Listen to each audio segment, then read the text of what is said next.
नाजरीन, क्या दुबई का चमकता हुआ रियल एस्टेट सूरज गरूब होने वाला है? क्या ईरान और इसराइल की जंग का सबसे बड़ा मलबा मुत्तहिदा अरब अमारात की बुलंद बाला इमारतों पर गिर रहा है? सिर्फ 5 हफ्ते और 120 अरब डॉलर राख का ढेर बन गए। जी हां, ये कोई मफरूजा नहीं बल्कि ब्लूमबर्ग और अल जजीरा के वो खौफनाक आदादो शुमार हैं जिन्होंने खलीज के मुआशी ऐवानों में जलजला बर्पा कर दिया है। दुबई और अबू धाबी की स्टॉक मार्केट्स इस वक्त दुनिया की बदतरीन मंदी का शिकार हैं। बॉन्ड्स खतरे में हैं, परवाजें मनसूख हो रही हैं और जिस प्रॉपर्टी मार्केट को नाकाबिले तस्खीर समझा जाता था वहां अब 15% डिस्काउंट के बोर्ड लगना शुरू हो गए हैं। लेकिन क्या ये वाकई दुबई का जवाल है या सिर्फ एक आर्जी धचका? क्या दुबई के वली अहद का नया इमदादी पैकेज डूबती हुई मार्केट को सहारा दे पाएगा? आज के व्लॉग में हम तमाम हकायक खोल के आपके सामने रखेंगे और बताएंगे कि आपकी सरमायाकारी महफूज है या नहीं। आप देख रहे हैं 92 न्यूज़ डिजिटल और मैं हूं मोहम्मद इसहाक। नाजरीन, ईरान, अमेरिका और इसराइल के दरमियान जारी जंग ने जहां खित्ते की सिक्योरिटी को मुतासिर किया है, वहीं खलीजी मईशत पर भी गहरे असरात मुरतब हो रहे हैं। 28 फरवरी को जंग के आगाज से अब तक मुत्तहिदा अरब अमारात की 2 बड़ी स्टॉक मार्केटों दुबई और अबू धाबी को मजमूई तौर पर 120 अरब डॉलर का गैर मामूली नुकसान उठाना पड़ा है, जिसके बाद ये मार्केट्स आलमी सतह पर सबसे ज्यादा मुतासिर होने वाली मालियाती मंडियों में शामिल हो गई हैं। अल जजीरा की जानिब से जारी आदादो शुमार के मुताबिक दुबई की मार्केट में 16% और अबू धाबी की मार्केट में 9% की बड़ी गिरावट देखी गई है, जिससे सरमायाकारों के अरबों डॉलर डूब गए हैं। इस मालियाती बहरान की बड़ी वजह दुबई के बैनुल अक़वामी हवाई अड्डे पर हजारों परवाजों की मनसूखी भी है, जो दुनिया का मसरूफ तरीन एयरपोर्ट माना जाता है, जो यूएई की मईशत में सियाहत और सफर का शोबा रीढ़ की हड्डी की हैसियत रखता है। और गुज़श्ता साल इस शोबे ने मुल्की मईशत में 70 अरब डॉलर का हिस्सा डाला था।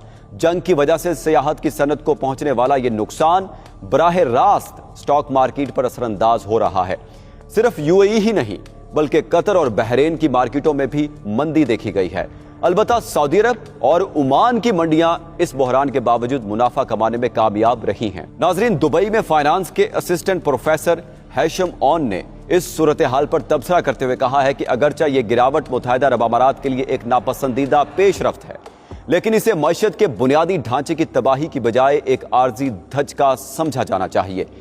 ये वाज़े तौर पर सरमायाकारों के एतमाद, मार्केट के भरोसे को पहुंचने वाला कलील मुद्दती नुकसान है, लेकिन यह जरूरी नहीं कि यूएई की तवील मुद्दती मुआशी मंसूबों के लिए कोई बड़ा चैलेंज साबित हो। किसी भी मालियाती मरकज की असल पहचान बहरान के दौरान उसके कवानीन और इंतजाम चलाने की सलाहियत से होती है।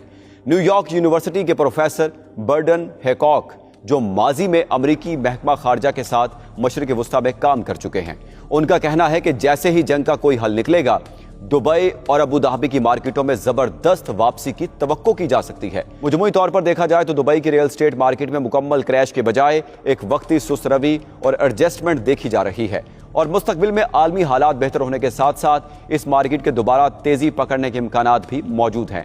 नाज़रीन, दुबई की तारीख गवाह है कि उसने सहरा में गुलिस्तान आबाद किया है, लेकिन आज इस गुलिस्तान को बारूद की बूने घेर लिया है। 120 अरब डॉलर का नुकसान मामूली नहीं और ना ही रियल एस्टेट बॉन्ड्स का खतरनाक जुमरे में जाना कोई छोटी बात है।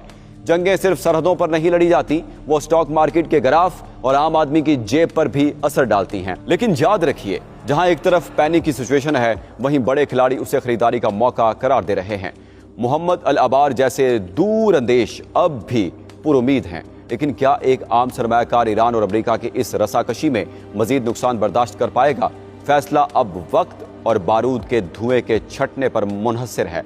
आपको क्या लगता है, क्या दुबई 2033 तक दुनिया का चौथा बड़ा मालियाती मरकज बनने का ख्वाब पूरा कर पाएगा या ये जंग सब कुछ बहा ले जाएगी? अपनी राय कमेंट सेक्शन में जरूर बताएं। अगली अपडेट तक मुझे दीजिए इजाजत। अल्लाह हाफिज।